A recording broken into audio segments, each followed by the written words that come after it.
헬스를 시작하겠다고 큰맘 먹고 헬스장을 등록했다가 눈치 보느라 제대로 운동을 못하시고 있는 분들이 많습니다.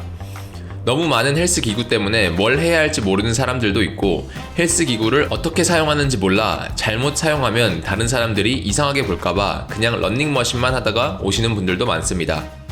그런 분들을 위해 벤치프레스, 스쿼트 같이 자세가 어려운 운동들 말고 헬스 초보자분들이 쉽게 헬스를 접근하고 추후에 스쿼트, 데드리프트 같은 복합 다관절 운동을 수행할 수 있게 기본적인 베이스 근육을 만들 수 있는 기능성 운동들을 소개해드리도록 하겠습니다. 이 루틴은 하루에 다 끝낼 수 있는 1분할 루틴이고, 대근육인 가슴, 등, 하체, 코어로 나눠서 루틴을 만들었습니다. 2분할과 3분할이 좋다는 건 본인의 몸이 헬스에 어느 정도 적응할 수 있을 때의 이야기입니다. 하지만 헬스 초보자분들은 아직 근육을 고립시키고 사용할 줄 모르기 때문에 최대한 많이 사용해서 근육 사용법을 최대한 빠르게 알아가는 게 목표입니다. 그리고 초보자들은 프리웨이트를 하지 않는 게 좋습니다. 프리웨이트는 움직임이 자유로워 이완과 수축을 최대치로 할 수 있지만 그만큼 본인이 근육을 고립할 수 있어야 합니다. 만약 고립할 수 없다면 근육을 사용해서 무게를 올리는 게 아니라 관절을 사용해서 무게를 올리게 되고, 관절이 피로가 쌓이면서 자칫 부상으로 이어질 수 있습니다. 그래서 가급적이면 근육을 고립하도록 도와주는 기구를 사용하는 걸 추천해드립니다. 첫 번째 동작은 스플릿 스쿼트입니다. 많은 현대인들이 좌식 생활을 하기 때문에 대부분 고관절이 유연하지 않습니다. 그렇기 때문에 스쿼트 같은 운동을 할 때 뻣뻣한 고관절의 역할을 대신하는 허리나 무릎이 아픈 경우가 많습니다. 그리고 스쿼트가 아닌 스플릿 스쿼트를 선택한 이유는 양발을 같은 방향으로 움직이는 스쿼트는 허벅지 앞 근육과 고관절 앞쪽 근육들의 유연성을 효과적으로 단련시키지 못하지만, 스플릿 스쿼트는 서로 반대 방향으로 움직이기 때문에 고관절 앞에 있는 근육들을 효과적으로 단련시켜주고, 한 발로 중심을 잡고 있다 보니 밸런스를 잡아주는 코어, 발목, 엉덩이 근육들이 운동하는 내내 긴장하고 있어서 복합적인 근육들을 단련하기에 좋은 운동입니다. 하지만 처음 하시는 분들은 보통 중심을 잡기 어려우실 것입니다. 이럴 경우 목봉이나 벽을 잡고 시작하시면 되겠습니다. 두 번째 운동은 체스트 프레스입니다.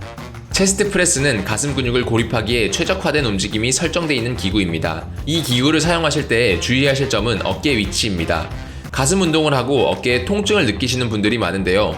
이 이유는 어깨가 위로 올려져 있어서 어깨와 승모근의 개입이 늘어났기 때문입니다. 그렇게 운동하시면 처음엔 못 느끼셔도 중량이 올라가게 되면 가슴은 자극을 못 느끼고 어깨만 아픈 상황이 발생합니다. 그렇기 때문에 항상 의자 높이를 조절해서 팔꿈치가 어깨 선상보다 약간 아래 정도에 위치시켜서 가슴 근육을 수축할 때 근육을 결대로 수축시킬 수 있어 어깨 통증도 잡고 가슴 근육도 극대화할 수 있습니다. 세 번째 운동은 랩풀다운입니다. 랩풀다운은 턱걸이와 약간은 다르지만 아주 비슷한 등 근육의 움직임을 구현시키는 기구입니다. 보통 사람들이 등 운동을 하는 이유는 등을 넓히고 싶어서 시작합니다.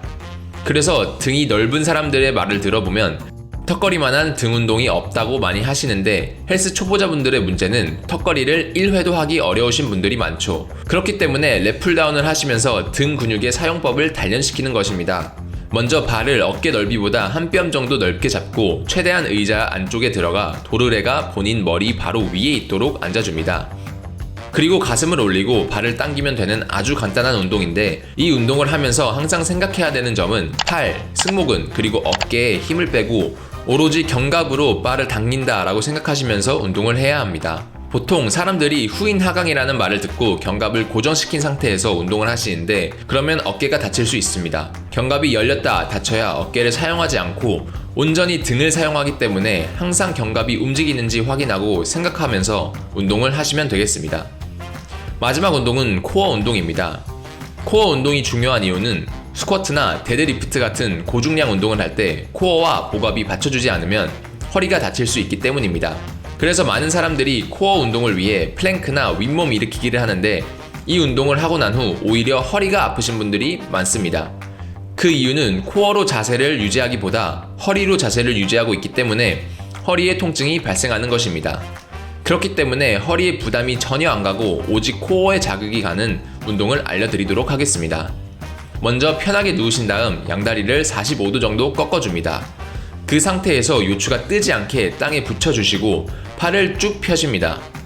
그 상태에서 복압에 힘을 주고 날개뼈가 땅에 닿지 않게 상체를 들어줍니다. 그리고 그 상태에서 복압을 유지하면서 호흡을 해줍니다. 이 자세를 1분 동안 유지하실 수 있으면 되는데 요추가 땅에서 뜨면 바로 운동을 중지하셔야 합니다. 그렇지 않으면 복압이 아니라 허리로 자세를 유지하는 것이기 때문에 허리 통증을 유발할 수 있습니다. 오늘은 초보자들이 헬스장에서 할 수 있는 운동을 알아봤는데요. 초보자들이 항상 신경 써야 할 것은 근육의 이완과 수축입니다. 본인이 원하는 근육을 수축과 이완한다는 느낌이 안 들면 고립을 못한다는 뜻이고 본인이 원하는 대로 근육이 성장하지 않을 것입니다. 그렇기 때문에 운동 중간중간 쉬는 시간에 핸드폰 사용보다 왜 자극이 안 됐지? 자세가 이상한가?를 생각해 보시고 만약 자극이 잘 갔다면 그 느낌을 잃지 않게 계속 생각해 주시면서 근신경계 발달을 더 빠르게 촉진시키면 아주 좋은 결과가 나타날 것입니다. 항상 근손실 조심하시기 바라겠습니다. 감사합니다.